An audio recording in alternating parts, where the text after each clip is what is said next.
There is a quiet question that lives inside every human being, even when it is never spoken. Why is the mind never fully at rest?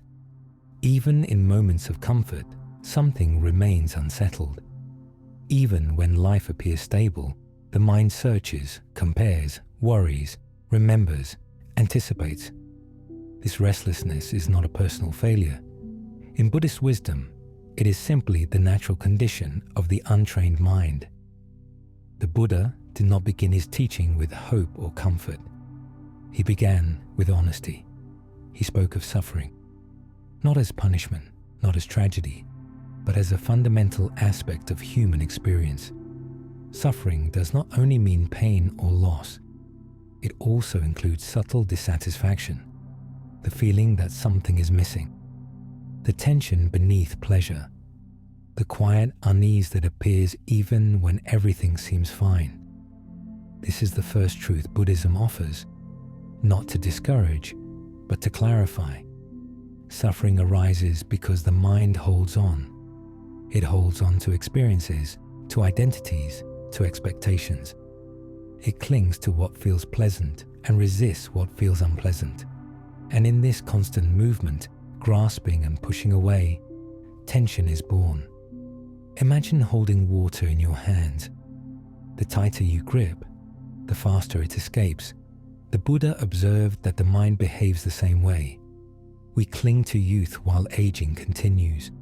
We cling to certainty while life remains unpredictable. We cling to control while the world changes on its own. This clinging creates suffering, not because life is cruel, but because the mind is asking life to remain still. Buddhist wisdom does not judge this behavior. It understands it. The mind seeks safety. It seeks permanence. It seeks meaning. But it looks for these things in places where they cannot be found. Nothing in the physical world remains unchanged. Nothing in thought stays stable. Nothing in identity is permanent. And yet the mind continues to hope otherwise. This is not a mistake. It is a habit. As you listen now, you do not need to analyze your own suffering. There is no need to reflect deeply or search for examples. Simply allow the words to pass through gently.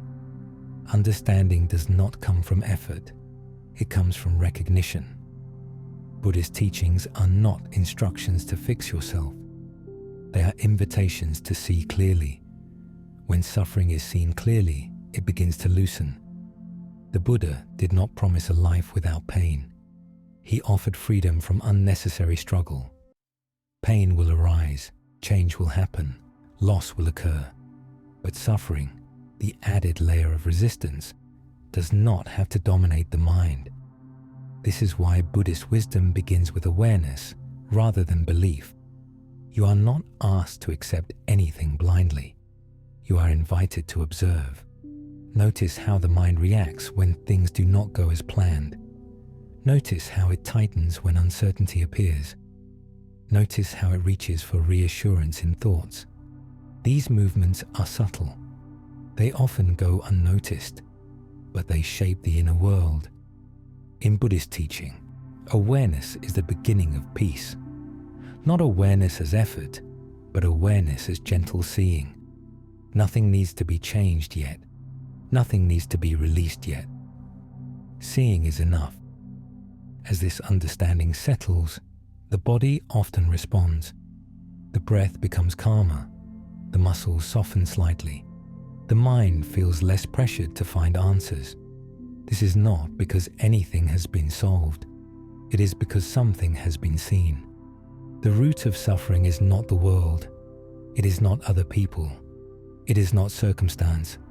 It is the mind's habit of holding tightly to what cannot be held. And in seeing this clearly, the first door opens, quietly, without force. There is a truth so simple that the mind often overlooks it. Everything changes. Not sometimes, not eventually, but constantly. In Buddhist wisdom, this truth is called impermanence. It is not a belief or a concept. It is an observation of how reality moves. Nothing that arises remains exactly the same. The body changes with every breath. Thoughts appear and vanish. Emotions rise, peak, and dissolve. Circumstances shift without warning. And yet the mind resists this movement. It hopes that pleasant moments will last. It fears that difficult moments will never end. It seeks stability in a world defined by change. This resistance creates tension. The Buddha did not describe impermanence as a problem. He described it as the natural order of things. Suffering arises not because things change, but because the mind expects them not to. Consider how often the mind says, "This should stay," or "This should not be happening." These quiet expectations are rarely noticed, yet they shape inner experience. When pleasure appears, the mind clings. When discomfort appears, the mind resists. Both reactions are attempts to freeze movement. Buddhist wisdom does not ask you to like change. It asks you to understand it. Impermanence does not mean that nothing matters. It means that nothing can be held forever. A flower is precious precisely because it fades. A moment is meaningful because it passes. A breath matters because it ends. When the mind truly sees impermanence, clinging begins to soften. Not through effort, but through realism. There is a Buddhist story of a woman who lost her child and begged the Buddha to bring him back. The Buddha asked her to find a mustard seed from a house that had never known loss. She searched everywhere and returned empty-handed. Through this, she understood that change and loss touch all lives. This understanding did not erase her pain, but it transformed her relationship with it. Impermanence teaches humility. It teaches patience. It teaches gentleness. As you listen now, there is no need to reflect deeply on your own life. Simply let the idea settle naturally. Notice how each word you hear appears and disappears. Notice how attention itself moves. Notice how even this moment is not fixed. Nothing needs to be done with this awareness. Buddhist practice is not about forcing acceptance. It is about allowing reality to be seen as it is. When impermanence is resisted, anxiety grows. When impermanence is understood, fear loosens. This does not mean the mind becomes passive. It becomes flexible. The mind no longer demands certainty. It no longer insists on permanence. It learns to rest within movement. Impermanence also applies to suffering itself. Pain changes. Restlessness changes. Even confusion changes. No state is final. This understanding offers quiet relief. Not because everything becomes easy, but because nothing is frozen. As this truth settles, the mind begins to release its grip naturally. The body often follows. Breathing softens, muscles loosen. Not because change has stopped, but because resistance has softened. Impermanence is not something to fear. It is what allows renewal, healing, and rest. And as this understanding deepens, the path continues, calmly, steadily. Toward the next layer of Buddhist wisdom, there is a quiet pattern running beneath much of human experience. The mind holds on. It holds on to people, to moments, to beliefs about who we are and how life should unfold. This holding often feels natural, even necessary. Yet in Buddhist wisdom, attachment is seen as one of the primary sources of inner tension. Attachment does not mean love. It does not mean care or appreciation. Attachment means insisting that something remain unchanged. The Buddha observed that the mind attaches not only to pleasure, but also to identity. It clings to roles, opinions, memories, and expectations, believing that stability can be created by holding tightly. But nothing held in this way remains stable. Imagine holding sand in your palm. The tighter the grip, the faster it slips away. Attachment functions in the same way. When pleasure appears, the mind says, "This must stay." When pain appears, the mind says, "This must leave." Both reactions are attempts to control experience. Buddhist wisdom does not criticize attachment. It understands its origin. Attachment arises from fear, fear of loss, fear of uncertainty, fear of not being enough. The mind believes that by holding tightly, it can protect itself.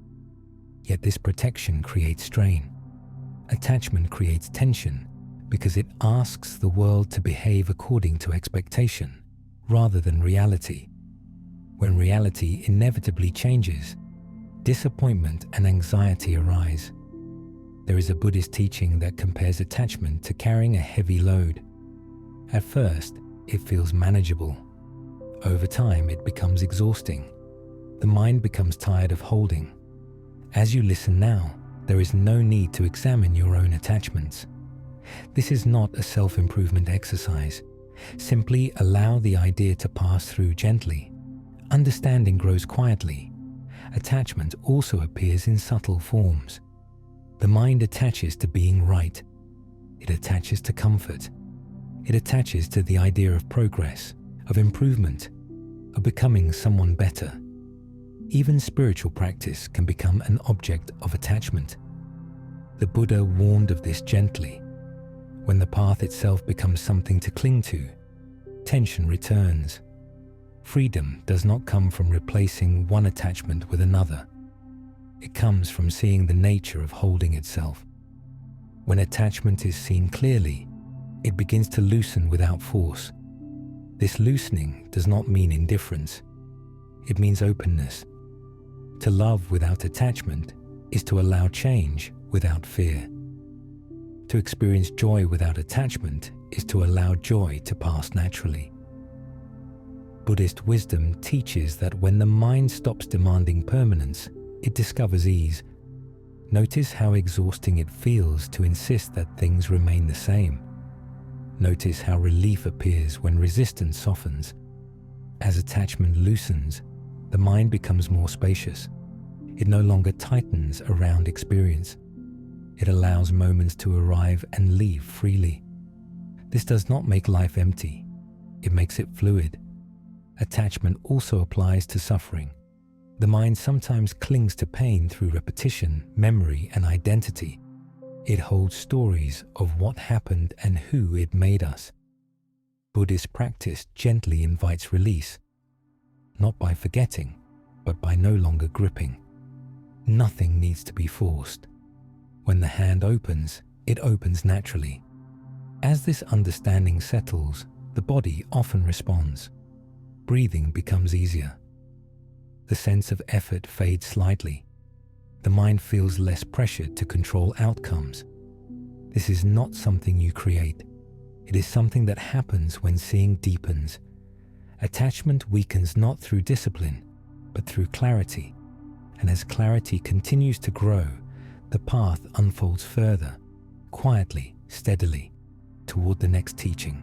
There is a movement within the mind that rarely rests. It is the movement of desire. In Buddhist wisdom, desire is not seen as something evil or wrong. It is understood as a natural impulse of the mind, a constant reaching toward what is pleasant and away from what is uncomfortable. Desire says, "This will make me whole." Craving says, "I need more." And once satisfied, desire quietly shifts its focus. The Buddha observed that craving does not end with fulfillment. It renews itself. Each moment of satisfaction gives birth to the next wanting. This creates an endless search. The mind imagines that peace lies just beyond the next experience, the next achievement, the next improvement, the next moment of comfort. But peace does not live in the future. It lives in the absence of grasping. Desire is subtle. It does not always appear as strong wanting. Often it appears as comparison, anticipation, or quiet dissatisfaction. The feeling that something else would be better than what is here. This subtle craving keeps the mind in motion. When the mind is always moving towards something, it never fully arrives. Buddhist wisdom does not teach the elimination of desire through force. Suppression only strengthens resistance. Instead, it invites understanding. Desire arises because the mind believes that fulfillment exists outside the present moment. Craving arises because the mind forgets that each experience is temporary. The Buddha described craving as thirst. Drinking salt water may temporarily ease the sensation, but it deepens the thirst that follows. Pleasure offers brief relief. Craving ensures it never feels enough. As you listen now, there is no need to observe your own desires. There is no need to judge or analyze. Simply allow the idea to unfold gently. Understanding does not come from effort. It comes from seeing patterns clearly. Craving also appears in resistance. The desire for unpleasant experiences to end is still desire. The mind demands that reality change according to preference. This demand creates tension. When life does not comply, frustration arises. When life does comply, fear of loss follows. Thus, craving keeps the mind oscillating between hope and fear. Buddhist wisdom points out that peace does not come from fulfilling every desire, nor from rejecting desire completely. It comes from loosening identification with desire. You are not your cravings. You are not the movement of wanting. When desire is observed without following it, it loses strength, not because it is denied, but because it is no longer believed. The mind learns that it can survive without chasing every impulse. This recognition is liberating. Desire does not disappear immediately. It becomes quieter. It stops dominating attention. It passes like a cloud rather than driving behavior. As craving loosens, the present moment becomes more spacious. There is less urgency, less pressure to improve or escape. The body often responds to this shift. Breathing slows, muscles release. The sense of striving softens. Nothing has been achieved. Nothing has been gained. Something has simply been understood. The endless search begins to slow when the mind realizes that what it is seeking cannot be found through wanting. And as this realization settles, the path continues, calmly, steadily, toward the next layer of Buddhist insight. At the center of attachment and desire lies a quiet assumption. The assumption of a solid self. The mind says, "This is happening to me. I am the one who wants. I am the one who suffers." In Buddhist wisdom, this sense of a fixed self is not treated as a fact, but as a mental construction. The Buddha did not say that nothing exists. He said that nothing exists independently or permanently. What we call self is not a single thing. It is a collection. Sensations arise in the body. Thoughts appear in the mind. Emotions move through awareness. Memories and expectations form identity. Together, they create the feeling of me. But when examined closely, no permanent core can be found. This is not meant to be disturbing. It is meant to be freeing. Suffering intensifies when experiences are taken personally. Pain becomes my pain. Fear becomes my fear. Change becomes a threat to who I am. The mind defends this identity constantly. It compares, it judges, it protects. Yet the identity it defends is always changing. Buddhist wisdom describes the self as a process, not a possession, like a flame that continues through movement rather than substance. The flame appears continuous, yet it is never the same flame from one moment to the next. The self functions in the same way. There is continuity, but no solid core. When the mind believes in a fixed self, it clings more tightly. It seeks validation, security, and control to protect something it believes could be lost. This protection creates tension. As you listen now, there is no need to question who you are. This is not philosophical inquiry. It is gentle observation. Notice how thoughts about identity appear and disappear. Notice how emotions rise and fall. Notice how even the sense of I changes throughout the day. Nothing remains fixed. Buddhist wisdom does not ask you to remove the sense of self. It asks you to see it clearly. When the self is seen as a process, not a possession, attachment loosens naturally. There is less need to defend, less need to prove, less fear of change. Life becomes less personal. Not in a cold way, but in a spacious way. Pain still arises, joy still arises, but neither needs to define who you are. The Buddha described this understanding as lightening a heavy burden. When the idea of a solid self loosens, the mind carries less weight. This does not make life meaningless, it makes it flexible. Compassion grows when identity softens. The boundary between self and others becomes less rigid. Understanding replaces judgment. The body often responds to this insight quietly. The breath deepens. The shoulders release. The jaw softens. Nothing has been taken away. Only pressure has been reduced. Seeing the illusion of self is not an ending. It is an opening. And as this understanding settles, the path continues, gently, steadily, toward deeper clarity and ease. There is a quiet skill at the heart of Buddhist practice. It is called mindfulness. Mindfulness is often misunderstood as concentration or control. In Buddhist wisdom, it is neither. Mindfulness is the ability to see clearly without adding judgment. It is simple awareness. The Buddha did not teach mindfulness as a technique to change experience. He taught it as a way of seeing experience as it already is. When mindfulness is present, thoughts are noticed without being followed.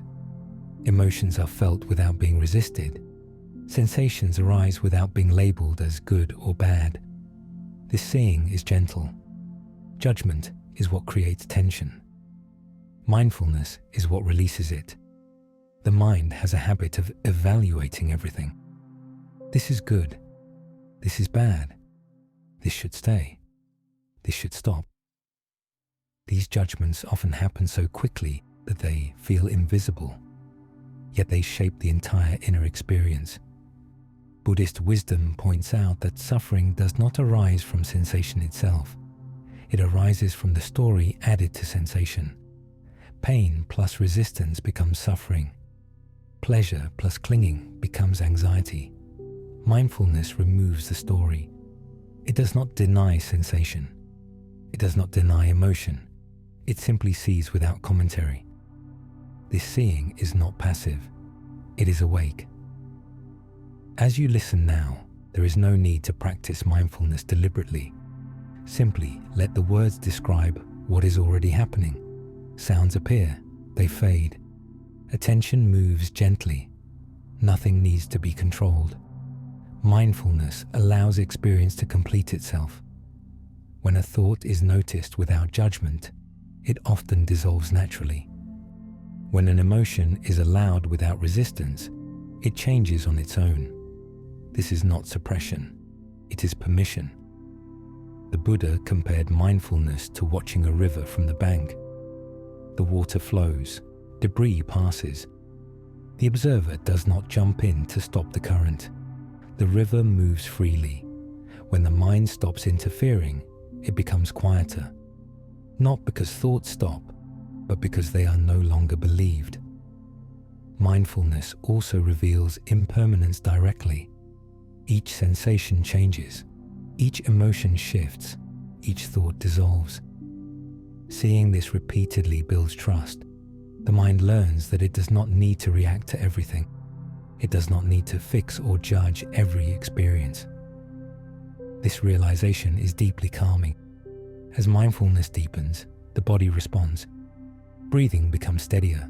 Muscles relax. The nervous system shifts out of defense. Nothing has been forced. Nothing has been corrected. Awareness has simply become clearer. Mindfulness is not about staying present at all times. It is about returning gently when the mind notices that it has wandered. There is no failure in wandering. Wandering is natural. The kindness of mindfulness lies in its lack of judgment. When judgment falls away, experience becomes lighter. Even difficult moments carry less weight. They are allowed to pass rather than being held. This is why mindfulness is described as a path to freedom, not because it removes difficulty, but because it removes unnecessary struggle. Seeing clearly is enough. And as this clarity settles quietly, the path continues, calmly, steadily, toward the next layer of Buddhist understanding. As understanding deepens, something else begins to appear naturally: compassion. In Buddhist wisdom, compassion is not an emotion that must be created. It is the natural response that arises when suffering is truly understood. When the mind sees clearly how attachment, craving, and confusion create tension, it no longer views suffering as a personal failure. It recognizes suffering as a shared human condition. Every being seeks peace. Every being avoids pain. Every being struggles with change. This understanding softens the heart. Compassion does not mean agreeing with the harmful behavior. It does not mean sacrificing yourself. It means seeing clearly without hatred. The Buddha taught that ignorance is the root of harmful actions. When people act from confusion, fear, or craving, suffering spreads to themselves and to others. This does not excuse harm. It explains it. An explanation creates space for compassion. As you listen now, there is no need to think about specific people or situations. Simply allow the idea to settle gently. Notice how easily judgment arises when pain appears. Notice how quickly the mind divides experience into us and them. Compassion dissolves these divisions. When suffering is understood as universal, blame loses its power. The mind no longer needs to protect itself through judgment. Instead, it softens. The Buddha compared compassion to a parent holding a frightened child. The parent does not argue with fear. The parent understands it. Compassion holds suffering without becoming overwhelmed by it. This balance is important. Buddhist compassion is not emotional exhaustion. It is clarity combined with kindness. It allows awareness of pain without drowning in it. As compassion deepens, the sense of separation weakens. The boundary between self and others becomes less rigid. Understanding replaces comparison. This does not make life passive. It makes it humane. Compassion also applies inward. The Buddha emphasized kindness toward one's own mind. When restlessness appears, it is met gently. When fear arises, it is allowed space. When confusion appears, it is not punished. Self-compassion is not indulgence. It is honesty without cruelty. When the mind stops fighting itself, it becomes quieter. The body often responds immediately. The chest softens. Breathing becomes deeper. The nervous system relaxes. This happens not because problems disappear, but because resistance dissolves. Compassion does not remove pain from the world. It removes isolation. Suffering feels heavier when it is carried alone. Compassion allows it to be held within understanding. As compassion stabilizes, the mind feels less defensive. It no longer needs to constantly protect its identity. It becomes more open, more flexible. This openness supports rest. The Buddha taught that wisdom and compassion grow together. One without the other becomes incomplete. Wisdom without compassion becomes cold. Compassion without wisdom becomes overwhelming. Together, they create balance. As this balance settles, the path continues, gently, steadily, toward deeper peace and insight. There is a tendency of the mind to move toward extremes. When something feels good, the mind wants more. When something feels difficult, the mind wants it gone. In Buddhist wisdom, this swinging between extremes is a source of inner instability. The Buddha observed that peace does not arise from indulgence nor from suppression. It arises from balance. This balance is known as the middle way. The Buddha discovered this insight through direct experience. After years of severe self-denial and asceticism, he realized that extreme discipline weakened the body and clouded the mind. Yet indulgence had also failed to bring peace. Neither extreme led to freedom. The middle way is not compromise. It is clarity. It means relating to experience without being pulled to either end. Pleasure is allowed without clinging. Discomfort is allowed without resistance. This balance creates steadiness. The middle way applies not only to physical behavior, but to mental habits. The mind often tries to solve restlessness by forcing calm or eliminating thought. This effort creates tension. Balance does not force. Balance allows. The Buddha compared the middle way to tuning a musical string. If the string is too tight, it breaks. If it is too loose, it produces no sound. Only when it is balanced does harmony appear. The mind functions in the same way. Too much control creates rigidity. Too little awareness creates confusion. Balance allows clarity to emerge naturally. As you listen now, there is no need to seek balance deliberately. Balance appears when extremes are seen clearly. Notice how the mind reacts when it wants something strongly. Notice how it reacts when it dislikes something strongly. These reactions are not problems, they are signals.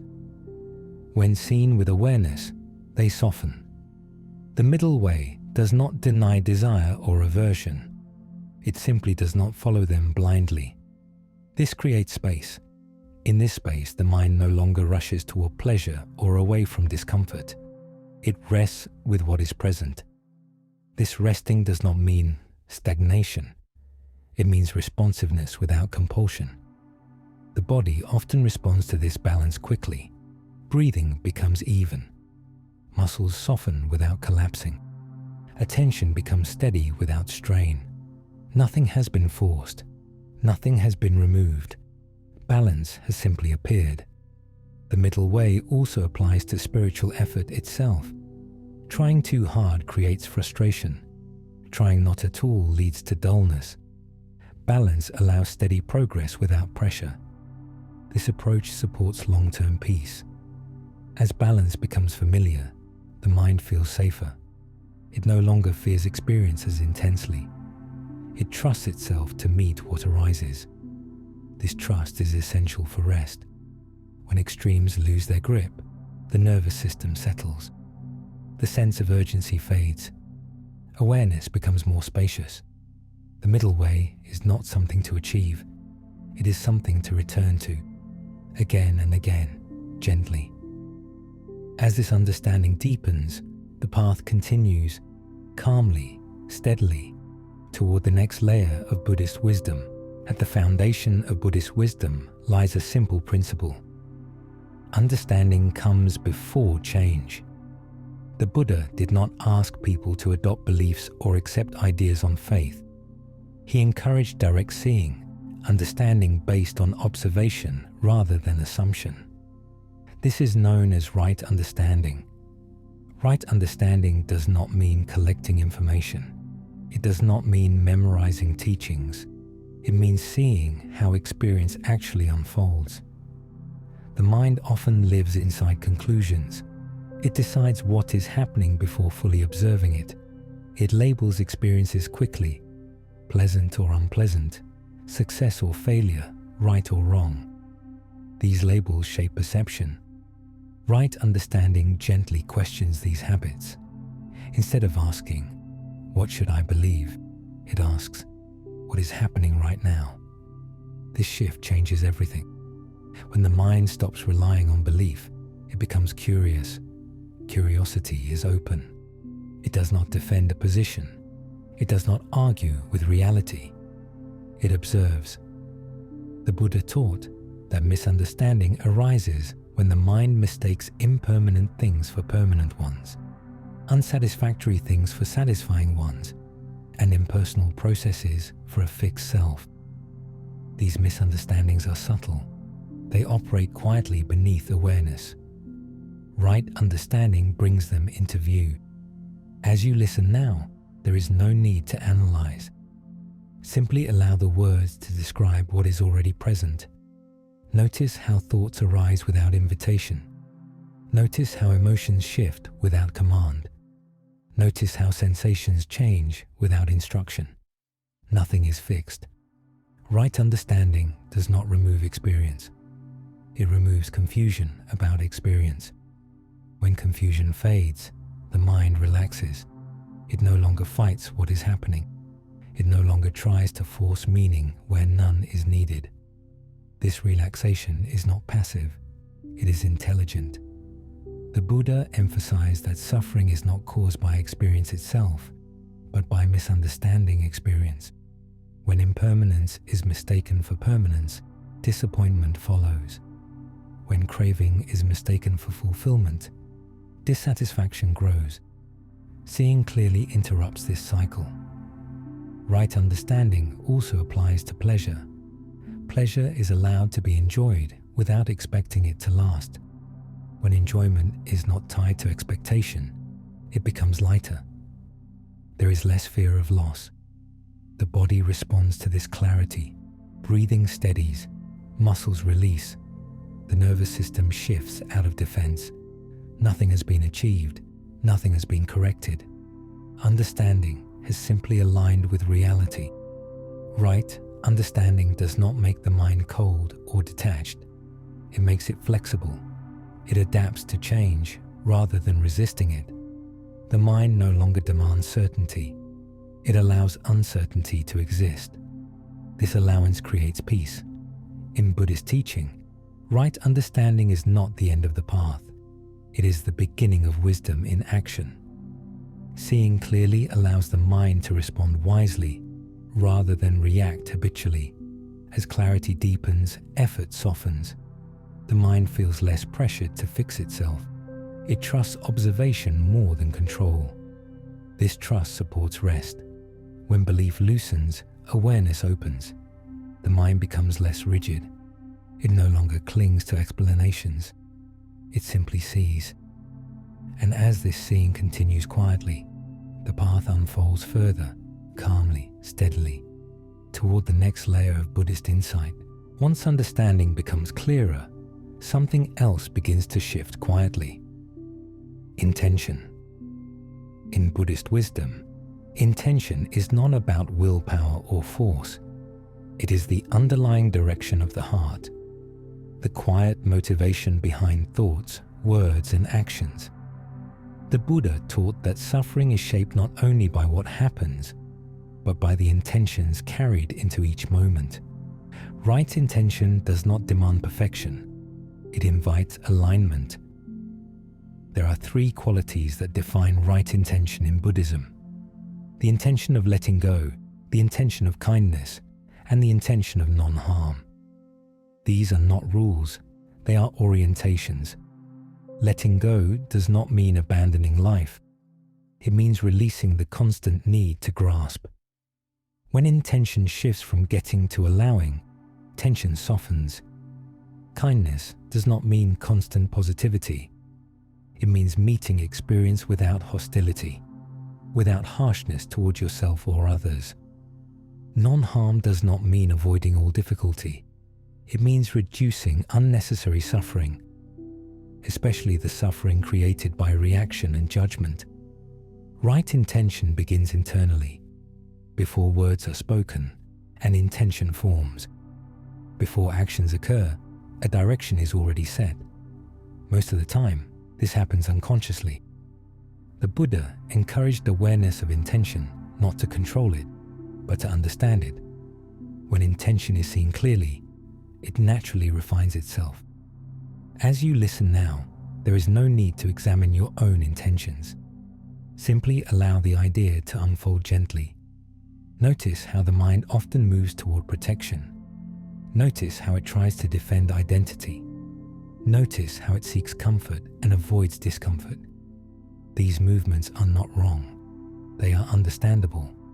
Right intention does not suppress these tendencies, it softens them. When intention is rooted in fear, the mind tightens. When intention is rooted in understanding, the mind relaxes. This shift happens quietly. The body often senses it first. The chest feels more open. The breath becomes less guarded. The jaw unclenches. Nothing has been forced. Right intention also supports clarity. When the heart is oriented toward non-harm, the mind becomes less reactive. It pauses before judgment. It listens before responding. This creates space. In this space, wiser responses become possible. The Buddha did not teach intention as moral pressure. He taught it as a natural consequence of understanding. When suffering is understood, the desire to reduce it arises naturally. Compassion shapes intention. Clarity guides intention. As these qualities deepen, inner conflict lessens. The mind no longer feels pulled in opposing directions. It becomes steadier, calmer. Right intention does not require constant effort. It renews itself through awareness. When the heart is aligned, action follows naturally. This alignment supports rest. A mind that is not divided against itself settles more easily. There is less inner debate, less self-criticism, less pressure to become someone else. Right intention allows the mind to rest without guilt. Nothing needs to be fixed in this moment. Nothing needs to be achieved. The heart already knows its direction when confusion fades. And as this quiet alignment settles, the path continues, calmly, steadily, toward deeper integration of wisdom and action. Words shape the inner and outer world more than the mind often realizes. In Buddhist wisdom, right speech is not about speaking beautifully or persuasively. It is about speaking in a way that reduces confusion and suffering, or choosing silence when words would add harm. The Buddha observed that much tension arises not from events themselves, but from what is said about them. Words can calm the mind, or they can inflame it. They can clarify reality, or distort it. Right speech rests on three simple qualities: truthfulness, kindness, and timing. Truthfulness does not mean blunt honesty. It means aligning words with reality rather than distortion. When words exaggerate, accuse, or defend identity, tension grows. Kindness does not mean constant agreement. It means that words are not used as weapons. Even difficult truths can be carried gently. Timing means knowing when speech is helpful and when silence is wiser. Silence plays a central role in Buddhist teaching. The Buddha often answered questions with silence, not because he lacked answers, but because some questions arise from confusion rather than clarity. Words offered too quickly can strengthen misunderstanding. Silence allows understanding to mature. As you listen now, notice how silence already exists between these words. Each sentence appears, then fades. Silence receives it without resistance. This silence is not absence, it is space. Right speech begins inward. The mind speaks to itself constantly, narrating, judging, comparing. Much of this inner speech is unnoticed, yet it shapes emotion and behavior. Harsh inner language tightens the body. Gentle inner language softens it. Buddhist wisdom invites awareness of this inner dialogue, not to silence it forcibly, but to recognize when it is creating unnecessary strain. When inner speech becomes kinder, the nervous system relaxes. The breath deepens. The body feels safer. Right speech outwardly mirrors this inner shift. Words become fewer. Pauses become longer. Listening becomes more present. This does not make communication weak. It makes it precise. The Buddha taught that not every thought needs to be spoken. Discernment is an act of wisdom. When the urge to speak is observed rather than followed automatically, clarity increases. This restraint is not repression, it is understanding. As clarity grows, speech naturally becomes more truthful and less reactive. Words are no longer driven by the need to defend identity or prove a point. This reduces conflict. Right speech also includes knowing when to refrain from gossip, exaggeration, or harsh judgment. These habits may feel relieving in the moment, but they disturb the mind afterward. Peace follows simplicity. As right speech becomes established, the mind feels lighter. There is less regret, less replaying of conversations, less internal tension. The body responds quietly. The jaw relaxes, the shoulders drop, the chest feels more open. Nothing has been forced. Something has been aligned. Silence becomes comfortable rather than awkward. Words become intentional rather than automatic. This balance supports rest. A mind that is not constantly rehearsing speech or replaying conversations settles more easily. Nighttime becomes quieter. Right speech does not aim to control language. It allows language to serve understanding rather than agitation.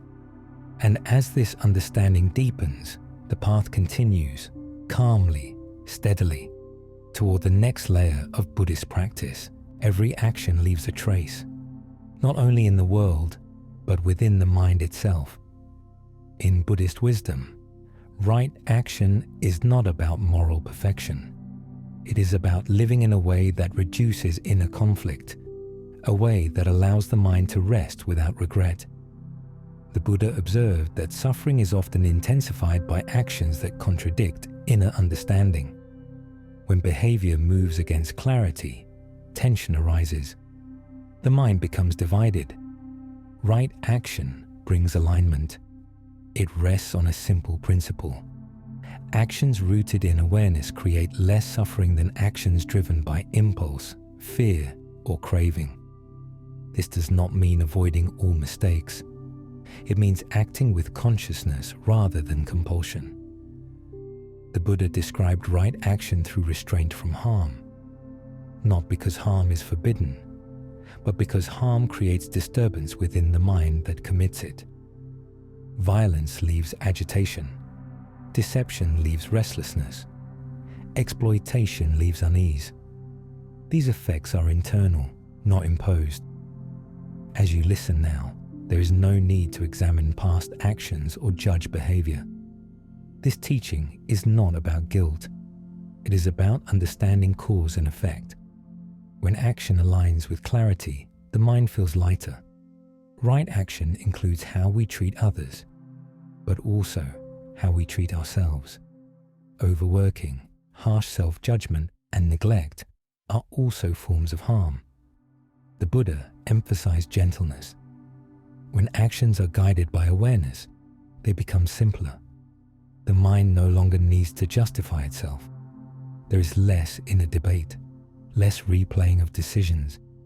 This simplicity creates calm. Right action does not require constant thinking. It emerges naturally when understanding and intention are present. Awareness guides behavior without effort. As awareness grows, actions become quieter. There is less need to prove, to impress, or to protect identity. Behavior becomes more natural, more responsive. The body senses this shift immediately. The nervous system relaxes when there is no internal contradiction. Breathing deepens, muscles soften. Peace arises not from controlling every action, but from reducing inner friction. The Buddha did not describe right action as a list of rules. He described it as a path toward harmony. Harmony between thought, intention, and behavior. When actions are consistent with understanding, sleep becomes easier. The mind does not revisit the day with agitation. There is less to defend, less to explain. This does not mean life becomes passive. It becomes coherent. Each action completes itself without leaving residue. As right action stabilizes, the mind feels safer within itself. Trust replaces tension. Awareness replaces compulsion. This trust supports rest. When behavior is aligned, the mind no longer needs to stay alert at night. There is nothing unresolved demanding attention. Right action allows the day to end cleanly. Nothing has been achieved. Nothing has been perfected. Something has been brought into alignment. And as this alignment deepens, the path continues, calmly, steadily, toward the next layer of Buddhist wisdom. How a person lives each day quietly shapes the mind. In Buddhist wisdom, right livelihood is not about status, success, or productivity. It is about sustaining life in a way that does not create unnecessary harm to others or to oneself. The Buddha understood that daily work influences the inner world. The way one earns a living can either support clarity or generate constant tension. Right livelihood begins with simplicity. It asks a gentle question. Does this way of living support peace, or does it feed restlessness? This is not a judgment. It is an observation. The mind becomes unsettled when daily life contradicts inner values. When actions are driven by constant pressure, competition, or fear, the nervous system remains on alert. Rest becomes difficult. Right livelihood does not demand perfection or withdrawal from society. It invites balance. The Buddha did not say that wealth or work are wrong. He observed that excess craving for status, security, or recognition creates strain. When livelihood is driven primarily by fear or greed, the mind never fully rests. Balance softens this strain. Right livelihood also includes how energy is used. Overworking, constant urgency, and neglect of rest disturb the mind as deeply as ethical conflict. The body carries the cost. As you listen now, there is no need to evaluate your own life or work. This teaching is not about comparison. It is about understanding the relationship between daily activity and inner peace. When life becomes simpler, the mind follows. Simplicity does not mean having less. It means needing less. When fewer desires drive daily decisions, there is less internal friction. The mind stops negotiating constantly. It no longer feels pulled in opposing directions. Right livelihood also values honesty and care. When work aligns with clarity, there is less need to hide, exaggerate, or defend identity. Transparency allows the mind to relax. The Buddha emphasized that inner peace grows when life is coherent, when thought, intention, and daily action move in the same direction. This coherence reduces mental noise. As right livelihood stabilizes, the rhythm of life slows naturally. There is less urgency to prove worth, less fear of falling behind, less attachment to external validation. The body responds quietly. Breathing becomes deeper. Sleep becomes more natural. The mind feels less burdened by unfinished tension. Right livelihood also teaches contentment. Contentment is not complacency. It is the absence of endless comparison. When contentment grows, the mind stops measuring itself against others. It stops chasing ideals that never settle. Rest becomes possible.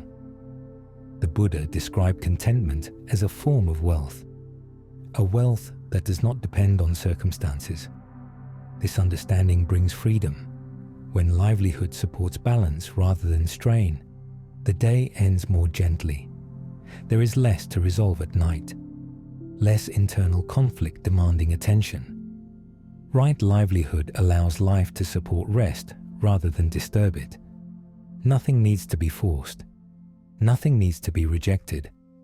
Understanding adjusts behavior naturally, and as this balance becomes familiar, the path continues, calmly, steadily, toward deeper cultivation of the mind. There is a common misunderstanding about effort. Many believe that effort must feel hard, that progress requires tension, discipline, and constant pushing. In Buddhist wisdom, right effort is something very different. It is effort without strain. The Buddha observed that the mind suffers not from effort itself, but from misdirected effort. When energy is fueled by fear, impatience, or self-judgment, it exhausts the body and agitates the mind. Right effort feels light. It is the energy of care rather than force, the energy of attention rather than control. Right effort has 4 gentle movements: encouraging what is wholesome, maintaining what is wholesome, reducing what causes suffering, and preventing unnecessary harm. These are not tasks to complete. They are orientations of awareness. Right effort does not battle the mind. It cooperates with it. When the mind becomes restless, forcing calm only increases agitation. When the mind feels dull, forcing alertness creates resistance. Right effort listens first. Listening reveals what kind of energy is needed, or whether energy is needed at all. As you listen now, there is no need to apply effort deliberately. Simply allow the idea to unfold. Notice how the body responds when effort softens. Notice how breathing becomes easier. Notice how tension releases without instruction. This is right effort at work. The Buddha compared skillful effort to tuning a fire. Too much fuel creates chaos. Too little allows the flame to die. Balanced attention keeps the fire steady. Right effort avoids extremes. It does not push relentlessly. It does not collapse into neglect. It sustains clarity gently. Much suffering arises from forcing the mind to be different than it is. Right effort respects the current condition of the mind. It works with it rather than against it.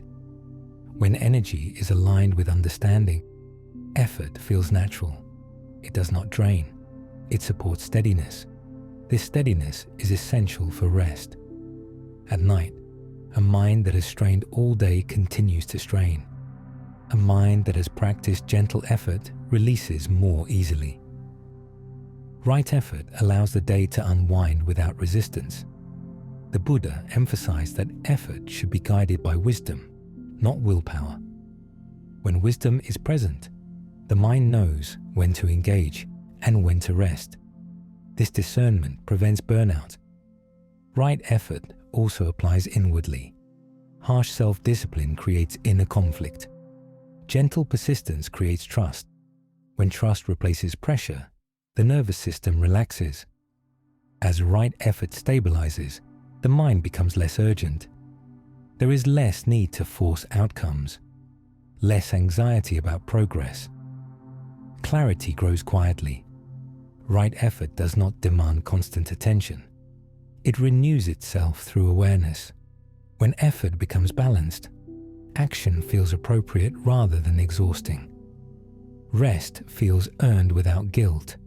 Nothing needs to be achieved right now. Nothing needs to be corrected. Energy finds its own rhythm. And as this rhythm becomes familiar, the path continues, calmly, steadily, toward deeper stillness and insight. Mindfulness, in Buddhist wisdom, is not a momentary act. It is a way of being with experience continuously and gently. Right. Mindfulness is not concentration, and it is not effortful attention. It is the steady remembering to be aware, without tension, without judgment, and without forcing the mind to remain anywhere. The Buddha taught mindfulness as presence that does not interfere. When mindfulness is present, experience unfolds naturally. Thoughts appear and disappear. Sensations arise and fade. Emotions move through awareness without needing to be managed. Nothing is pushed away. Nothing is held tightly. This is what makes mindfulness restful. The mind often believes that awareness must be sharp or intense to be effective. Buddhist wisdom offers a different view. Awareness can be soft and still remain clear. Right mindfulness feels like listening rather than watching. It feels like allowing rather than directing. As you listen now, notice how awareness already knows what is happening. Sounds are heard without effort. The body is felt without instruction. The breath moves without guidance. Mindfulness does not create this. It recognizes it. When mindfulness becomes continuous, the mind no longer jumps fully into every thought. It notices thoughts as events rather than commands. A thought arises. It is known. It passes. No argument is required. The Buddha compared right mindfulness to a lamp in a dark room. The lamp does not chase objects. It simply illuminates what appears. This illumination reduces confusion. Without mindfulness, the mind reacts automatically. It judges, resists, clings, and compares. With mindfulness, reaction slows. Space appears between experience and response. This space is freedom. Right mindfulness also includes awareness of the body. Sensations are noticed without labeling them as pleasant or unpleasant. The body is allowed to communicate without interruption. This listening calms the nervous system. As mindfulness stabilizes, the mind becomes less fragmented. Attention no longer scatters constantly.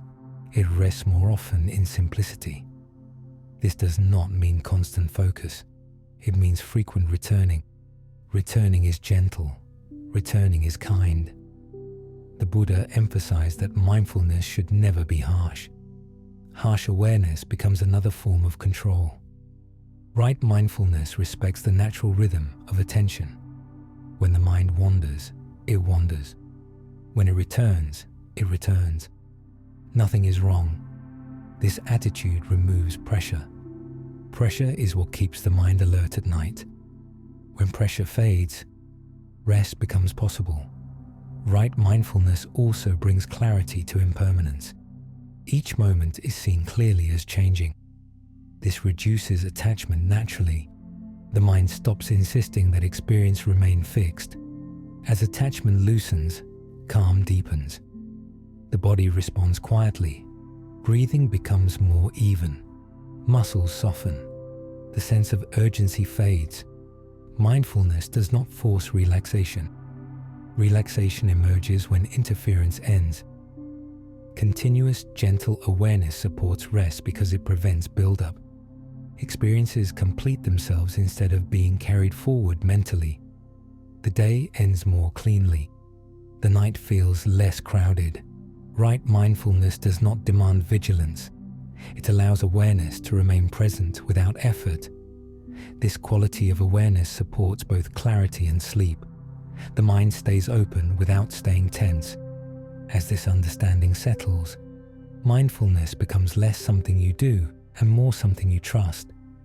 And as this trust deepens, the path continues, calmly, steadily, toward the final unification of mind. Concentration, in Buddhist wisdom, is often misunderstood. Many imagine it as intense focus, narrowing the mind, blocking out distraction, holding attention tightly in one place. The Buddha described something very different.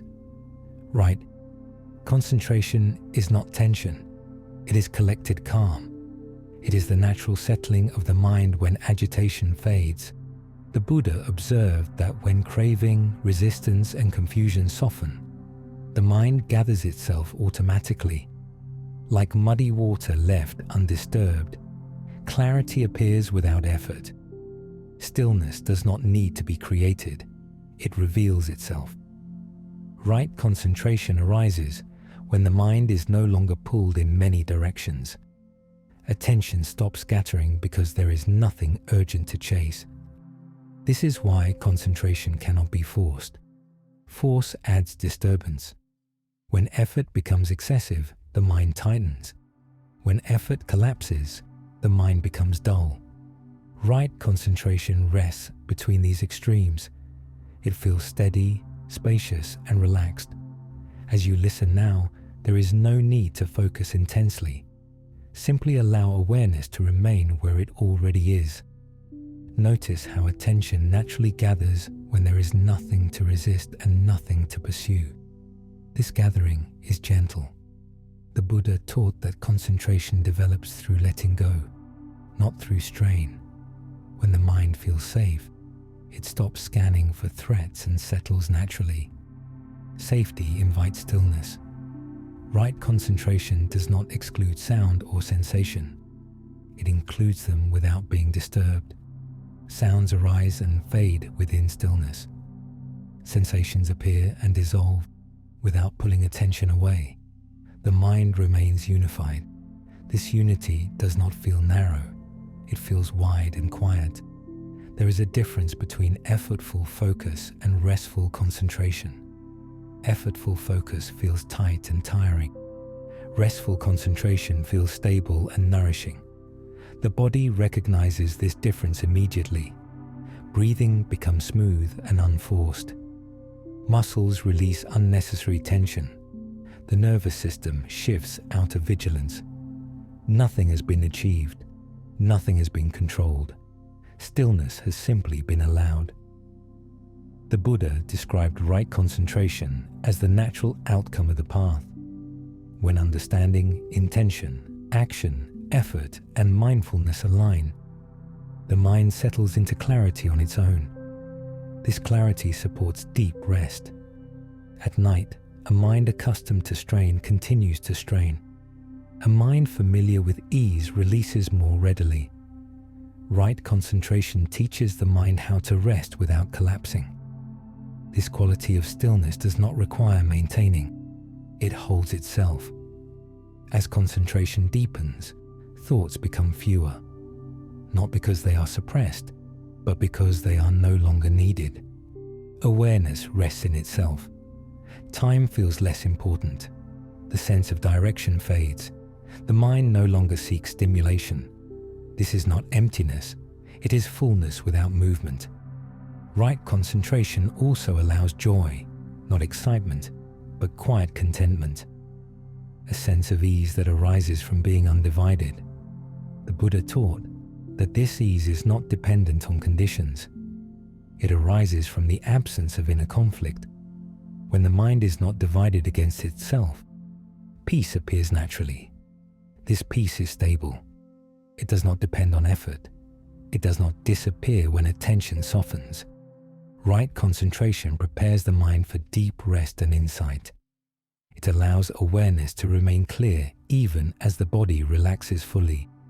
Sleep becomes gentle rather than abrupt. Awareness fades without struggle. Nothing needs to be forced from here. Nothing needs to be added. The mind has learned how to be still. And as this stillness settles quietly, the path continues, calmly, steadily, toward the deeper understanding of freedom itself. When the Buddha spoke of freedom, he did not mean escape from life. He meant freedom from inner struggle. Wisdom, in Buddhist teaching, is not accumulation of knowledge.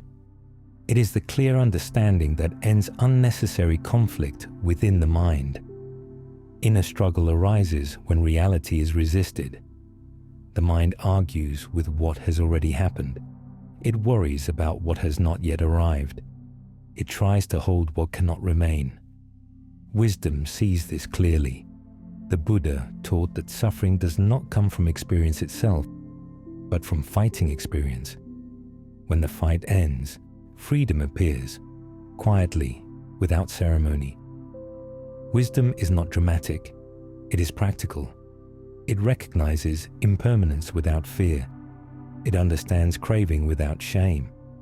It sees the self as a process rather than a possession. Through this seeing, the mind stops exhausting itself. As you listen now, there is no need to search for wisdom. Wisdom is not a destination. It is the absence of confusion. Confusion dissolves when things are seen as they are. The mind often believes that peace requires effort, improvement, or mastery. Wisdom reveals that peace appears when effort relaxes. This does not make life passive. It makes it honest. Wisdom allows the mind to meet each moment without resistance. Pain is felt without being multiplied. Pleasure is enjoyed without being clung to. Change is allowed without panic. This is freedom. Freedom does not mean that difficulty disappears. It means difficulty no longer defines the mind. The Buddha compared this freedom to setting down a heavy burden. When the burden is released, the body stands upright naturally. The relief is immediate. No celebration is needed. No reward is expected. Freedom feels ordinary, and that is why it is often overlooked. As wisdom stabilizes, the mind becomes less reactive. Thoughts arise, but they no longer command attention. Emotions move through awareness without overwhelming it. The sense of urgency fades. The body responds quietly. Breathing becomes deep and even. Muscles soften without instruction. The nervous system settles into safety. This safety supports rest. Wisdom also dissolves fear of the future. When the mind understands that change is natural, it stops demanding guarantees. When it understands that identity is flexible, it stops fearing loss. Life becomes lighter. The Buddha did not promise happiness as excitement. He described freedom as ease, the ease of not fighting reality. This ease supports compassion, patience, and clarity. It allows the mind to rest without guilt. It allows sleep to arrive without struggle. Freedom is not something added to the mind. It is what remains when struggle ends. As this understanding deepens, there is less to hold and less to defend. The mind feels spacious, calm, and steady. Nothing needs to be fixed. Nothing needs to be resolved. Wisdom has aligned perception with reality. And as this alignment settles quietly, the path continues, calmly, steadily, toward the natural peace that follows understanding. Letting go is often misunderstood. Many believe it means giving something up, forcing detachment, or pushing feelings away. In Buddhist wisdom, letting go is none of these. Letting go is not an action. It is a result. It happens naturally when understanding becomes complete. The Buddha taught that the mind clings because it does not see clearly. When clarity arises, clinging loosens on its own. Just as a hand releases an object when it realizes it is no longer needed. There is no struggle in this release. The mind lets go when it understands that holding creates tension. Craving tightens the mind. Resistance hardens it. Identification weighs it down. Letting go is simply the easing of these tensions. As you listen now, there is no need to let go of anything deliberately. Effortful letting go becomes another form of grasping. True release happens when the mind no longer believes it must hold. Notice how often the mind holds onto thoughts after they are finished. It replays conversations, worries about outcomes, revisits memories. These habits are not intentional. They are protective patterns. The mind believes that holding on will provide safety. Buddhist wisdom gently corrects this belief. Safety does not come from holding. It comes from trust. Trust in impermanence. Trust in awareness. Trust in the mind's ability to meet what arises. When trust grows, holding relaxes. The Buddha described letting go as the fading of fuel. When craving no longer feeds the fire does not struggle to go out. It simply settles. This settling feels like relief. The body often notices first. The chest softens. The shoulders release. Breathing becomes slower and deeper. The jaw unclenches. Nothing has been lost. Something unnecessary has been released. Letting go also applies to identity. The mind often clings to stories about who it is, roles, labels, expectations. These stories feel solid, yet they change constantly. When identity loosens, the mind feels spacious. There is less need to defend, less need to explain, less need to control how life unfolds. Letting go does not erase responsibility. It removes excess burden. The Buddha emphasized that clinging creates suffering not because objects are bad, but because the mind demands permanence where none exists. Seeing this clearly allows release. As letting go deepens, the mind becomes quieter. Thoughts still appear, but they do not linger. Emotions still arise, but they pass without resistance. This quiet is not emptiness. It is ease. Letting go also supports rest. A mind that releases the day does not carry it into the night. There is less replaying, less unfinished tension. Sleep arrives gently. The Buddha did not teach letting go as a goal. He taught it as a consequence of wisdom. When the mind understands, it releases naturally. Nothing needs to be forced now. Nothing needs to be abandoned. Understanding has already begun the release. And as this release settles quietly, the path continues, calmly, steadily, toward deep acceptance and peace. Acceptance is often misunderstood as resignation. In Buddhist wisdom, acceptance is not giving up. It is giving space. Acceptance means allowing experience to be exactly as it is, without demanding that it become something else. It is the end of arguing with reality. The Buddha taught that suffering deepens when the mind says, "This should not be happening." Resistance tightens the body. It sharpens emotion. It keeps the nervous system alert. Acceptance relaxes this tension. It does not mean liking everything. It does not mean approving of harm. It means recognizing what is already present. Reality does not need permission to exist. When acceptance arises, the mind stops spending energy on denial. This energy becomes available for clarity, compassion, and rest. As you listen now, there is no need to practice acceptance. Acceptance happens naturally when struggle softens. Notice how sensations appear without asking. Notice how thoughts arise without effort. Notice how emotions move on their own. None of these require agreement to exist. The Buddha emphasized that pain is inevitable, but resistance is optional. Pain arrives through conditions. Resistance is added by the mind. Acceptance removes the added layer. This removal does not dull awareness. It sharpens it. When the mind stops fighting experience, it sees more clearly. Details emerge. Subtle shifts become noticeable. The present moment feels fuller and quieter at the same time. Acceptance also applies inwardly. The mind often rejects its own states, restlessness, sadness, fatigue. This rejection creates inner conflict. When inner states are accepted, they change more easily. A restless mind allowed to be restless often settles on its own. A tired body allowed to be tired begins to rest. Acceptance is not passive, it is responsive. The Buddha compared acceptance to standing under the rain. Fighting the rain does not make it stop. Opening an umbrella does not deny the rain. It responds wisely.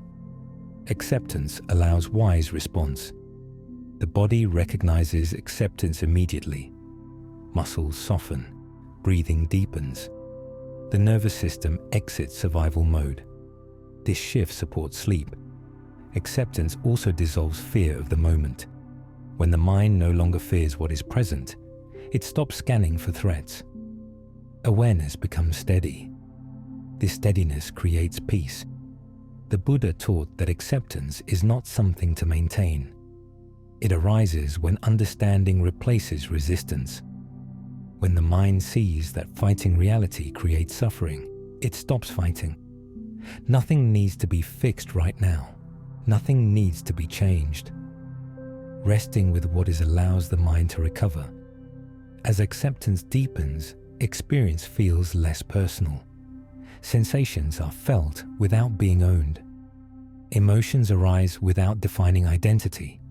The sense of me versus this moment softens. This softening is freedom. Acceptance allows the day to end without unresolved tension. The mind does not need to carry unfinished arguments into the night. Sleep arrives gently. The Buddha described peace as the natural state of the mind when resistance ends. Acceptance reveals this state without effort. Nothing has been added. Something has been released. And as this quiet resting becomes familiar, the path continues calmly, steadily, toward the final integration of understanding and peace. Stillness is not something that must be created. In Buddhist wisdom, stillness is the mind's natural state when disturbance ends. The Buddha did not teach stillness as a goal to chase. He taught it as what remains when craving, resistance, and confusion are no longer feeding the mind. Stillness is already present beneath activity. Thoughts move across awareness like clouds across the sky. The sky itself does not move. When the clouds thin, the sky becomes visible, not because it appeared, but because it was never gone. The mind works the same way. As you listen now, notice that awareness is already still. Sounds appear and disappear within it. Sensations arise and fade. Thoughts come and go. Stillness receives all of this without effort. The Buddha described this stillness as peaceful, but not empty. It is alive, awake, and responsive. It does not withdraw from experience. It holds experience without being shaken by it. Stillness is not silence. It is steadiness. Even when sound is present, stillness remains. Even when sensation moves, stillness holds it. This understanding changes how rest is experienced. The mind no longer tries to reach stillness. It stops searching. It simply allows activity to settle on its own. When seeking ends, stillness reveals itself. The body responds naturally. Breathing slows. Muscles soften. The heartbeat steadies. The nervous system recognizes safety. Nothing has been forced. Stillness also brings trust. When the mind rests in stillness, it no longer fears experience. It knows that whatever arises will pass. There is no urgency to react. This trust allows deep rest. The Buddha taught that true stillness cannot be disturbed by conditions. It remains present even during movement, speech, and activity. It is not fragile. This is why stillness supports sleep so gently. The mind does not need to shut down abruptly. Awareness fades naturally into rest. Stillness does not disappear in sleep. It continues quietly beneath it. As understanding deepens, the mind rests more often in this stillness during waking life. There is less mental noise, less urgency, less inner dialogue. Life feels simpler. Stillness does not make the mind dull. It makes it clear. From stillness, wisdom arises easily. Compassion arises naturally. Action becomes appropriate without effort. The Buddha described this state as freedom without escape, peace without withdrawal. Nothing needs to be added to this moment. Nothing needs to be removed. Stillness is already here. Allow the body to rest now. Allow the breath to move naturally. Allow awareness to soften without disappearing. There is nowhere to go, nothing to achieve. The path has not led you away from life. It has led you home. And as this stillness holds you gently, rest comes easily, without effort, without resistance. Just as it always has, there comes a moment when the mind no longer needs to remain alert. Not because awareness is lost, but because vigilance is no longer required. In Buddhist wisdom, deep rest begins when the mind understands that nothing needs to be managed right now. There is no danger to anticipate, no problem waiting to be solved. The Buddha taught that much of mental activity exists only to protect, predict, and prepare. When this need dissolves, the mind naturally releases its grip. Deep rest is not sleep yet. It is the doorway to sleep. It is the moment when awareness softens its edges. As you listen now, notice how effort has already faded. You are not following each word actively. The meaning arrives gently, without strain. This is the beginning of deep rest. The mind no longer scans the environment. It no longer checks for meaning in every sound. It allows sensations to pass without response. Breathing becomes slower. Thoughts become wider and more spaced. The body feels heavier, supported.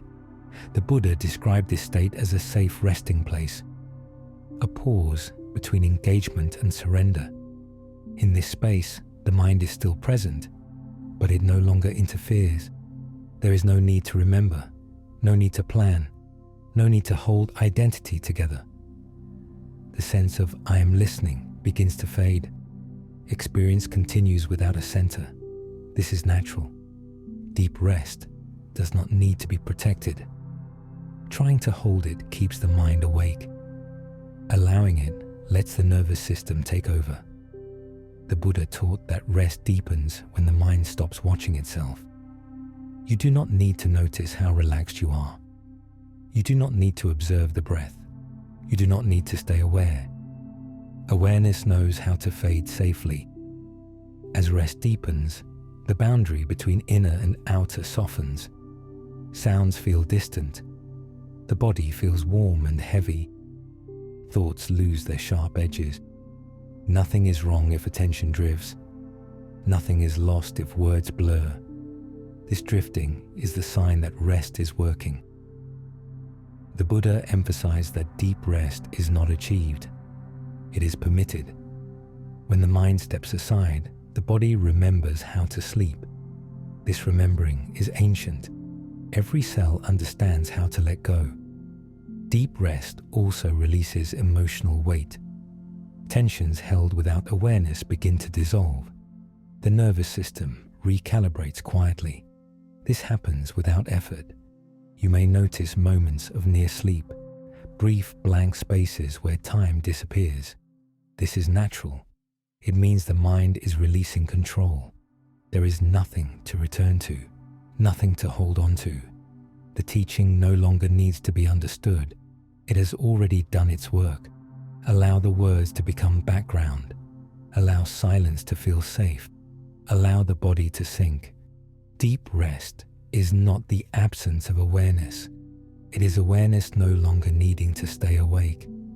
And as this deep rest unfolds naturally, sleep waits close by, not as an event, but as a gentle continuation. Sleep does not come through effort. It comes through trust. In Buddhist understanding, sleep is not something the mind must enter. It is something that happens when the mind no longer insists on staying present. Trust allows this to happen. Trust that the body knows how to rest. Trust that awareness can fade safely. Trust that nothing important will be missed. The Buddha taught that consciousness does not need constant supervision. Awareness does not disappear when sleep arrives. It simply changes its form. Sleep is not a failure of mindfulness. It is a natural continuation of letting go. As you listen now, there is no requirement to stay with the words. The words are no longer instructions. They are a gentle background, like distant sound in the night. You may notice gaps in attention, moments where nothing is heard clearly, moments where time feels loose. These gaps are signs of trust. The mind is releasing its role as observer. Trust also means allowing thoughts to become incomplete. Sentences may fade before they finish. Images may dissolve before forming fully. This is not confusion, it is transition.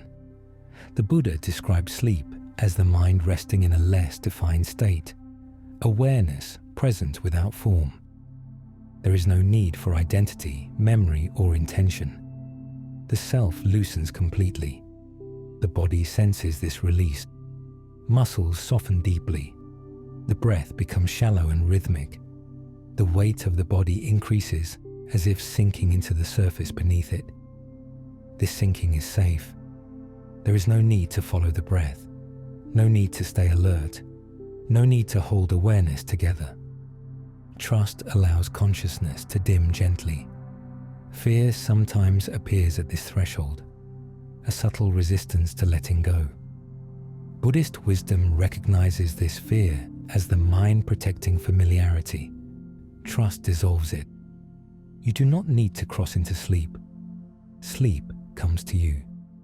The Buddha taught that clinging to awareness keeps the mind awake. Releasing awareness allows rest.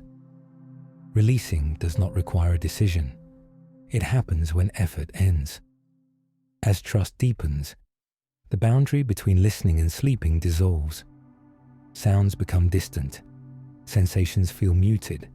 The mind no longer reacts. This is not loss. It is rest. You may drift in and out briefly. Awareness may return for a moment, then fade again. This is natural. The mind is learning that it does not need to stay. There is nowhere to fall, nothing to disappear into. Sleep is simply the mind resting without form. Trust allows this resting to happen without fear. The Buddha did not separate sleep from the path. He saw rest as essential. A rested mind understands more easily. A rested body releases more fully. Now, there is nothing left to understand. The teaching no longer needs attention. The words no longer need meaning. Allow them to blur. Allow them to fade. Trust is already present, and as trust deepens quietly, consciousness softens its edges, drifting naturally towards sleep, without effort, without resistance, just as it always has. When the night deepens, awareness changes its shape. It no longer holds clear edges. It no longer defines itself through thought. It rests without form. In Buddhist wisdom, this state is not unconsciousness. It is awareness without object. The Buddha taught that the mind does not disappear in sleep.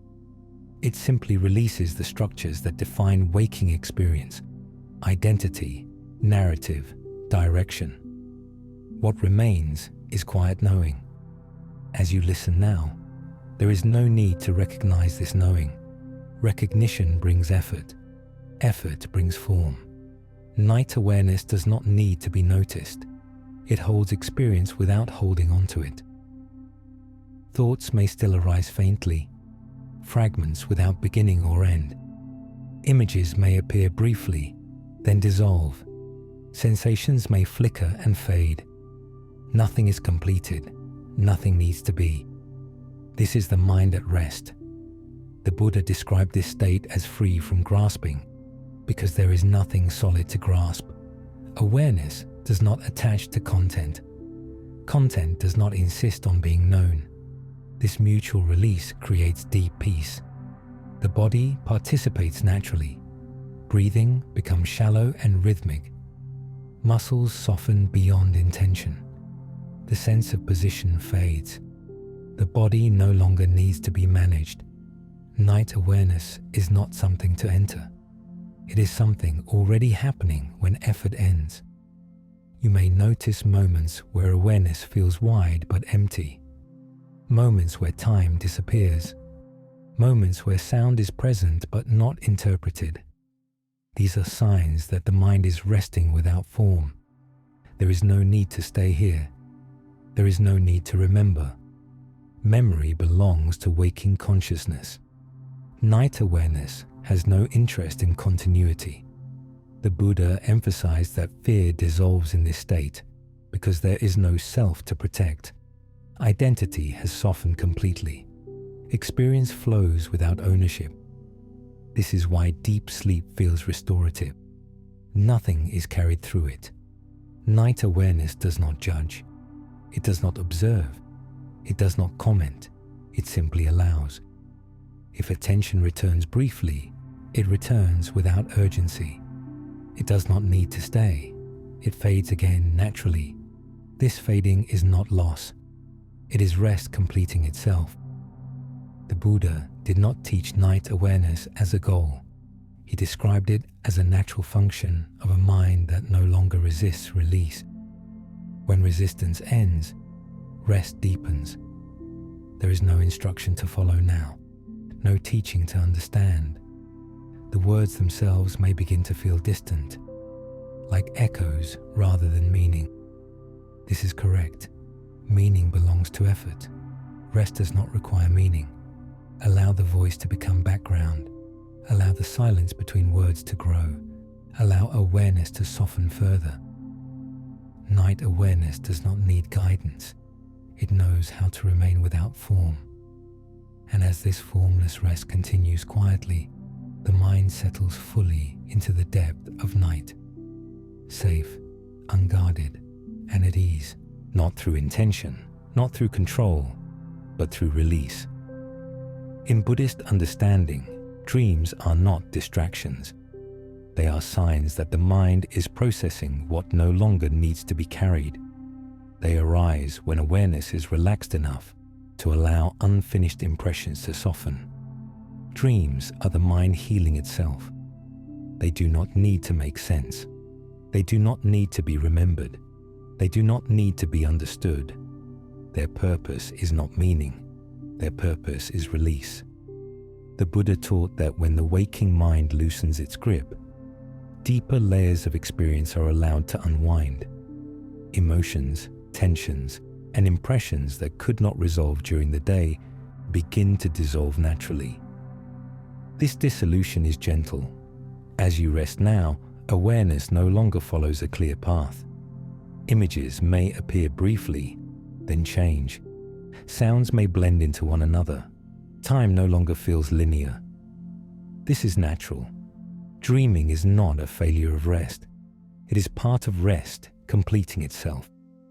The mind no longer organizes experience into past and future. It moves freely, without rules. In this freedom, burdens are released. The body participates fully. Muscles soften even further. The breath becomes automatic and shallow. The nervous system enters its deepest repair. Nothing needs to be watched. The Buddha emphasized that healing does not require effort. It requires safety. When the mind feels safe enough to let go, restoration happens on its own. Dreams are signs of that safety. They are not messages to decode. They are movements of release. Sometimes dreams are vivid. Sometimes they are faint. Sometimes they pass unnoticed. All of these are correct. There is no right way to dream. The mind is simply completing what was left unfinished. If awareness returns briefly during this process, it does not interrupt healing. It fades again naturally, like a wave settling back into the ocean. Nothing needs to be held. Dreaming does not belong to identity. It does not belong to memory. It belongs to the body and mind releasing tension together. The Buddha described deep sleep as a state where the mind is free from craving, free from resistance, and free from self-concern. Even if temporarily, this freedom is restorative. It resets the system gently. As dreams pass, the mind becomes quieter still. Even images soften. Even movement slows. Rest deepens into a state beyond form. There is no instruction here, no teaching to follow, no awareness to maintain. The process is already underway. Allow the mind to move as it needs. Allow the body to rest as it knows how. Allow release to continue without interruption. Nothing important is happening now, and that is exactly what allows healing to complete. And as dreaming softens and fades, the mind sinks further into deep, unguarded rest, where effort has ended and renewal happens quietly on its own. There comes a depth of rest where even dreaming fades. Images dissolve. Narratives disappear. Movement slows to stillness. This is deep sleep. In Buddhist understanding, deep sleep is not absence. It is awareness resting without expression. Consciousness no longer shaped by thought, image, or identity. Nothing is happening, and everything is recovering. The Buddha taught that this state is profoundly restorative because the mind is completely free from grasping. There is no craving, no resistance, no self-reference. The mind is not watching. It is not knowing about anything. It is simply at rest. As you rest now, there is no experience to follow. Sound may still exist faintly, but it does not register as meaning. Sensation may still exist, but it does not form shape. Awareness is present without object. This is not something to notice, not something to remain aware of. Awareness does not need awareness. The body enters its deepest repair here. Cells regenerate, the nervous system resets, hormones balance, memory integrates quietly without recall. Nothing requires permission. The Buddha described this state as free from the burdens of becoming. There is no self to improve, no moment to manage, no direction to follow. Time does not exist here. This is why deep sleep feels timeless. There is no before or after, only rest unfolding without interruption. If awareness brushes the surface briefly, it does not disturb this depth. It fades again naturally, like a leaf touching water and sinking without ripple. There is no danger in letting go completely. The mind has done this countless times before. Deep sleep is not fragile. It cannot be lost. It cannot be forced. It arrives when nothing remains to be held. The Buddha emphasized that this depth of rest renews wisdom even without thought. When the mind releases completely, clarity returns naturally upon waking. This is not learning. It is reset. Nothing needs to be remembered from this state. Memory belongs to the waking mind. Deep sleep carries no story forward. It leaves only balance. The body remains heavy and supported. Breathing is slow and automatic. Awareness is diffused, everywhere and nowhere. This is complete rest. There is no instruction to follow now, no listening required, no awareness to maintain. The words may no longer be heard clearly, and that is correct. Deep sleep has already arrived. Allow it to continue without interruption. Allow rest to complete itself. Allow the night to hold everything safely. And as deep sleep carries you gently onward, awareness remains at rest, unshaped, unburdened, and whole. There is a quiet moment that comes before waking. Not sleep, not thought, not awareness as you know it. A pause. In Buddhist understanding, this moment is deeply important, not because it is dramatic, but because it is empty of struggle. The mind has not yet returned to identity. The body has not yet reassembled the sense of self. Nothing is expected. This is the silent mind.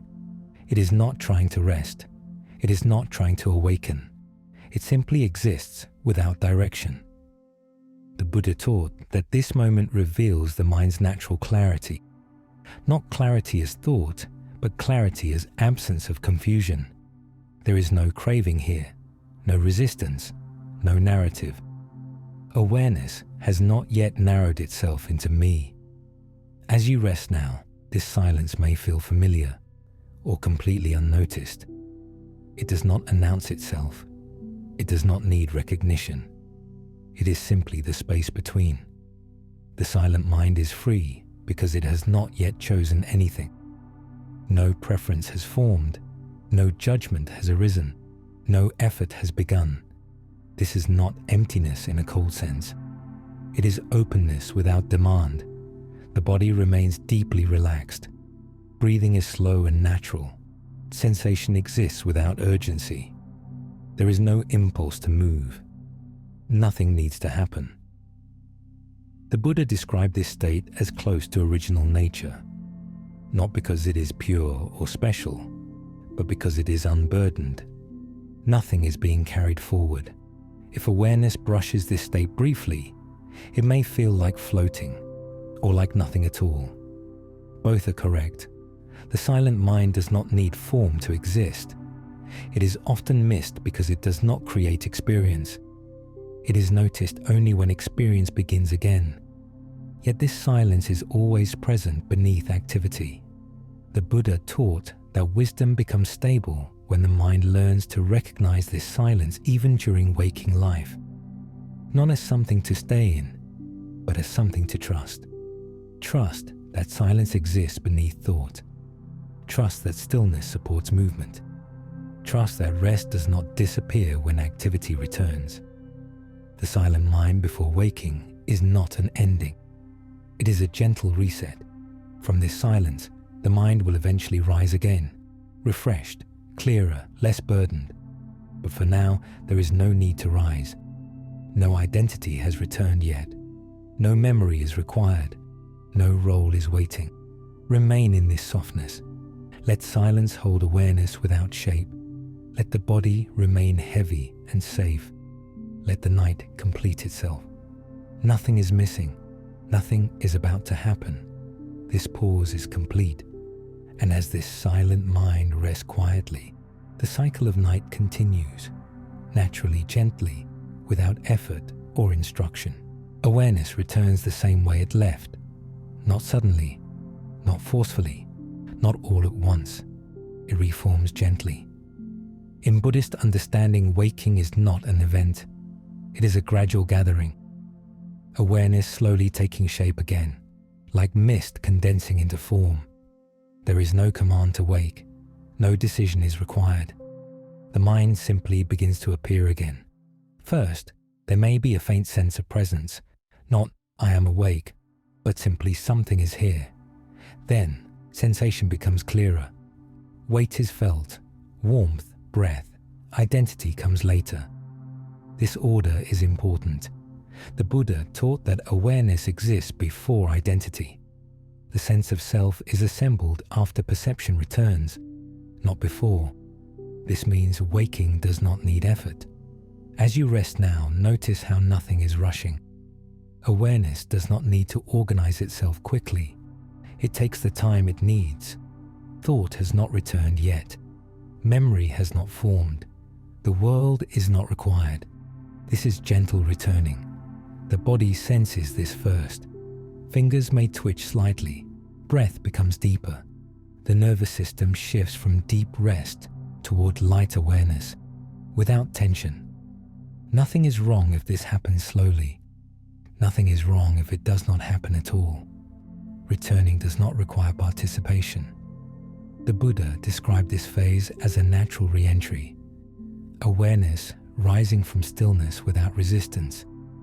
Because there is no urgency, the mind remains soft. This softness protects clarity. When waking is rushed, the mind re-enters habit immediately. When waking is gentle, awareness remains open longer. Even if full waking does not happen now, this gentle movement may still be present, awareness stirring faintly, then settling again. This is fine. Awareness does not need to decide whether to wake or sleep. It flows naturally between states. The body remains supported. There is no need to move. Sensations can appear without being acted on. Thoughts may flicker briefly, incomplete without narrative. They do not need to be followed. The Buddha emphasized that peace is not lost when awareness returns. It is lost only when resistance returns. Gentle returning keeps resistance absent. This phase is not meant to be held. It cannot be prolonged intentionally. It simply happens, then passes. If awareness continues rising, it will do so without disturbance. If it sinks back into rest, it will do so without loss. Both directions are safe. The mind has learned how to move without strain. Returning gently teaches the nervous system that transitions do not require tension. Change can occur without alarm. This understanding carries into waking life. For now, nothing needs to be done. Allow awareness to reform or dissolve as it wishes. Allow the body to remain still. Allow the night to complete its cycle naturally. There is no schedule, no requirement, no destination. Just gentle movement within stillness. And as this gentle returning continues or fades again into rest, awareness remains supported, calm, and at ease. There is a quality of light that arrives without announcement, not the brightness of day, but the gentleness of dawn. In Buddhist understanding, this is a moment when awareness is present without urgency. The mind is awake enough to feel, yet quiet enough to remain at ease. Nothing is demanded. The Buddha taught that urgency is not a requirement of life. It is a habit of the mind. When urgency dissolves, clarity remains, calm and functional. Dawn without urgency is not about time. It is about attitude. Awareness is present, but it does not rush to define itself. Sensations are felt without labeling. Sounds are heard without interpretation. The body exists without instruction. This is ease. As you rest now, notice how awareness can be present without planning. There is no need to prepare for the day. No need to assemble identity. The mind does not need to know what comes next. The Buddha described this state as a form of contentment. Not excitement, not dullness, but quiet sufficiency. Nothing is missing. The body responds to this ease. Muscles remain soft. Breathing is steady and natural. The nervous system does not brace for action. Even if the day has not begun, the mind already knows how to be balanced. Dawn without urgency teaches something important. Clarity does not require tension. Awareness does not need pressure to function. When urgency fades, perception becomes cleaner. Colors feel softer. Sounds feel rounder. Thoughts, if they appear, are less convincing. This is not sleep. It is not effort. It is wakefulness without grasping. The Buddha emphasized that many problems arise not from circumstances, but from the speed with which the mind tries to control them. When speed slows, wisdom appears naturally. This slowing does not make life inefficient. It makes it accurate. As dawn unfolds quietly, awareness can remain wide. It does not need to narrow into tasks or concerns. It can simply exist. If thought returns, it returns gently. If sensation deepens, it deepens naturally. There is no conflict. This state may feel brief, or it may feel like it has no length at all. Time is not relevant here. What matters is the absence of pressure. Pressure is what disturbs peace. The Buddha taught that peace is not fragile. It is disturbed only when the mind abandons ease. For now, ease is present. Allow it to remain without maintenance. Allow awareness to function without direction. Allow the body to rest or awaken at its own pace. Nothing needs to be decided. Dawn without urgency does not push the night away. It simply arrives when it arrives. The same is true for waking, movement, and action. They will happen when needed. Until then, there is nothing to do. And as this gentle dawn holds awareness softly, the mind remains at ease, clear, calm, and unhurried, just as it is. Quiet clarity does not disappear when life begins to move. It remains subtle, steady, and available. In Buddhist wisdom, the purpose of rest is not escape. It is integration. The mind rests so that it may live without carrying unnecessary weight. Quiet clarity is what remains when urgency does not return. It is awareness functioning without tension. The Buddha taught that clarity is not something separate from daily life. It is not reserved for meditation or silence. It is the quality that allows life to unfold without inner conflict. When clarity is quiet, it does not announce itself. It does not claim importance. It simply supports each moment. As awareness becomes active again, sensations sharpen slightly. Thought may return. The world begins to take shape. Yet something is different now. The mind is not rushing to control.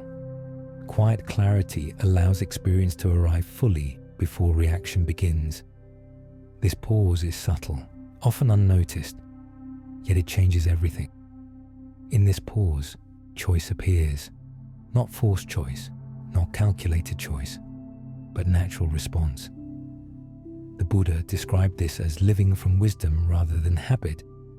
When the mind is clear, action arises from understanding instead of impulse. This does not slow life. It smooths it. Living from quiet clarity feels less dramatic. There is less inner commentary, less need to explain, defend, or perfect. The body remains relaxed even in movement. Breathing stays natural. Muscles engage only as needed. This efficiency is restful. Quiet clarity also supports compassion. When the mind is not preoccupied with itself, it notices others more easily. Understanding replaces judgment. Patience replaces reactivity. This does not require effort. It arises from space. The Buddha taught that clarity reveals interconnection. When the boundary between self and moment softens, life feels less confrontational. Problems are addressed, but not fought. Quiet clarity does not avoid difficulty. It meets difficulty without panic. It allows solutions to appear without force. This approach carries the rest of night into the day. Rest is no longer something that ends. It becomes a background quality. The mind does not need to return to deep sleep to recover. It recovers continuously by not accumulating tension. This is sustainable peace. Quiet clarity also allows joy, not excitement, but appreciation. Small moments are noticed without being chased. Pleasure is felt without being held. Life becomes lighter. The Buddha did not describe awakening as dramatic transformation. He described it as the end of unnecessary struggle. Living from quiet clarity is the expression of that ending. Nothing needs to be maintained. Nothing needs to be remembered. Clarity renews itself when the mind does not abandon ease. As the day unfolds, whether slowly or quickly, quiet clarity remains available. It does not demand attention. It supports without effort. For now, there is nothing to do. Allow awareness to function naturally. Allow life to move gently. Allow clarity to remain quiet. And as this clarity carries you forward, the path completes itself, not as an ending, but as a way of being that continues without strain. There is nothing left to reach, no state to arrive at, no insight to complete, no effort to sustain. In Buddhist wisdom, this is what peace truly is, peace without effort. The path does not end here because it has disappeared. It ends because it has become the way you move. When understanding has settled deeply, the mind no longer separates practice from life. There is no longer a sense of doing something spiritual.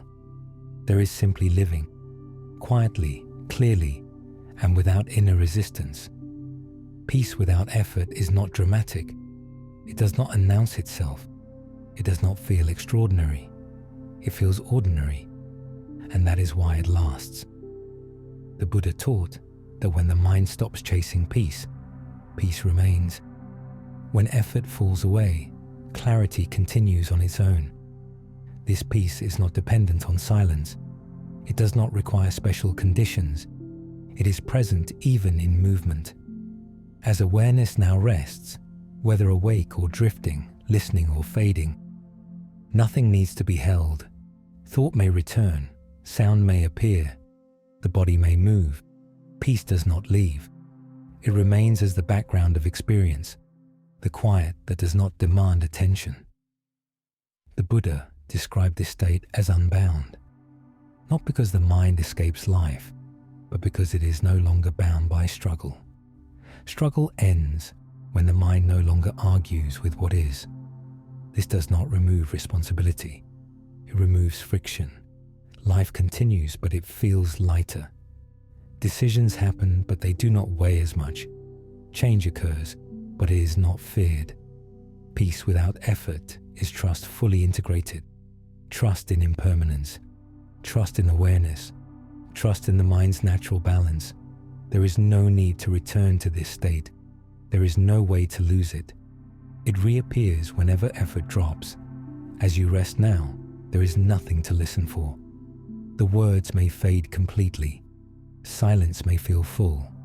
Awareness may soften or disappear. All of this is correct. The teaching has already completed itself. The Buddha did not promise constant calm. He promised freedom from unnecessary suffering. Peace without effort is that freedom lived quietly. There is no conclusion required here, no final understanding to grasp. Simply allow whatever happens next to happen. Rest, sleep, waking, silence, without resistance. The path has not taken you somewhere else. It has brought you here, to this simple, unguarded presence where nothing needs to be improved. And in this presence, peace remains, without effort, without condition, just as it always has.